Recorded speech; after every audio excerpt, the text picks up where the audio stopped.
नमस्कार, आप देख रहे हैं जेबीटी लाइव और मैं हूं आप सभी के साथ कृतिका भटनागर। पूरा देश नए साल के जश्न में डूबा था, लेकिन राजधानी दिल्ली की सड़कों पर कुछ हो गया जिसने सबको झकझोर कर रख दिया। दिल्ली में नए साल के पहले ही दिन हुई इस घटना ने दिल्ली वालों के होश उड़ा दिए। एक लड़की को 10 से 12 किलोमीटर तक घसीटा गया। सोचकर रूह कांप जाती है, लेकिन जरा सोचिए उस बेटी पर क्या बीती होगी और आखिरकार वो जिंदगी की जंग हार गई। दिल्ली में नए साल के जश्न के बीच एक लड़की को कार से घसीटकर मार डाला गया।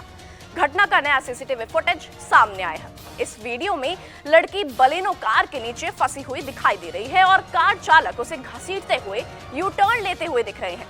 सीसीटीवी फुटेज में 1 जनवरी तड़के 3:34 का है। कंझावला के लाडपुर गांव से थोड़ा आगे गाड़ी यू टर्न लेकर वापस तोसी गांव की तरफ जाती दिख रही है, जहां लड़की की डेथ बॉडी मिलती है। इस घटना के बाद हंगामा मचा हुआ है और सियासत शुरू हो गई है। इस मामले पर पहला रिएक्शन दिल्ली के उपराज्यपाल विनय कुमार सक्सेना का आया।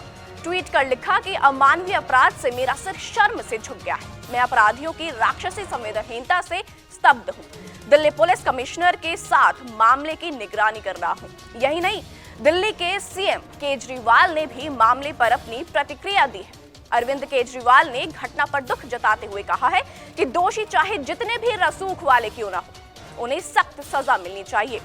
बेहद शर्मनाक घटना है और समझ में नहीं आता कि हमारा समाज किस तरफ जा रहा है, जब कुछ लड़कों ने अपनी गाड़ी से एक लड़की को कई किलोमीटर तक घसीटा और उसकी बहुत दर्दनाक मौत हो गई।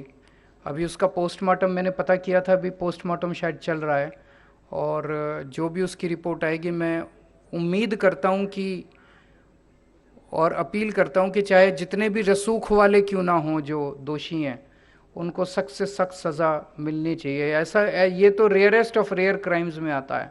ऐसे लोगों को तो फांसी की सज़ा मिलनी चाहिए।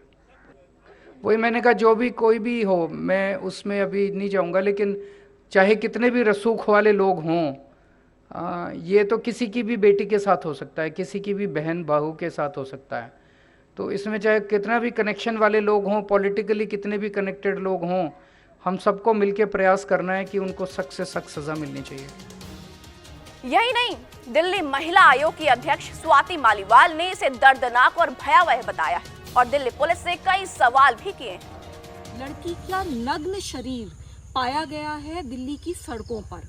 ये बहुत ही ज़्यादा डराने वाली घटना है और हमने समन्स इशू करे हैं दिल्ली पुलिस को, क्योंकि सबसे पहले तो वो ये हमें आकर एक्सप्लेन करें कि क्या हुआ और लड़की को इंसाफ कैसे दिलाया जाएगा।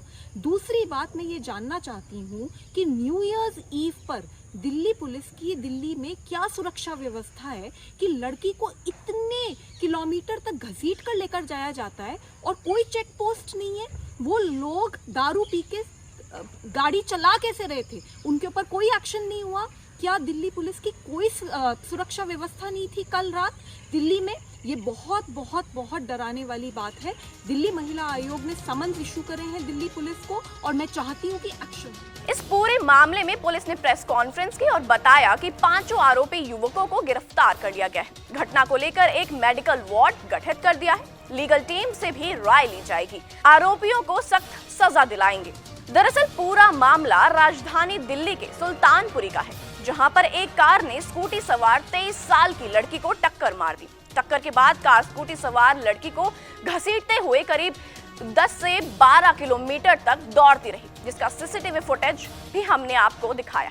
आरोपियों की गिरफ्तारी के बाद जब पुलिस पूछताछ हुई तो खबर की आरोपियों ने इस बात को कबूला कि सुल्तानपुरी पुलिस स्टेशन के पास उनकी कार से महिला की स्कूटी की टक्कर हुई थी। तेज म्यूजिक के चलते उन्हें पता नहीं चला और वे कार को लेकर चले गए। युवती शादियों और दूसरे कार्यक्रम में पार्ट टाइम काम करती है। रविवार की रात वह ऐसे ही एक कार्यक्रम से वापस घर जा रही थी जब वह हादसा का शिकार हुई। गिरफ्तार आरोपियों की पहचान दीपक खन्ना, अमित खन्ना, कृष्णन, मिथुन और मनोज मित्तल के रूप में हुई है। इस घटना ने कई सवाल खड़े किए हैं कि आखिर घटनास्थल से अगर किसी ने पीसीआर को कॉल किया तो पुलिस कितनी एक्टिव थी और कितनी देर बाद संज्ञान लिया। न्यू ईयर को लेकर पुलिस के इंतजाम क्या कम थे? जिस रास्ते आरोपियों की कार गई उस पर कोई चेक पोस्ट या पीसीआर मौजूद नहीं थी। ये कुछ ऐसे सवाल हैं जो आम आदमी पार्टी ने भी उठाए। अब देखना होगा कि आखिर इस बेटी को कब इंसाफ मिल पाता है, और ऐसी घटनाओं को रोकना है तो आरोपियों को सख्त सजा देनी होगी, ताकि अपराध करने वालों के मन में कानून का खौफ बना रहे। ऐसी तमाम खबरों से अपडेटेड रहने के लिए आप देखते रहिए JBT लाइव। नमस्कार।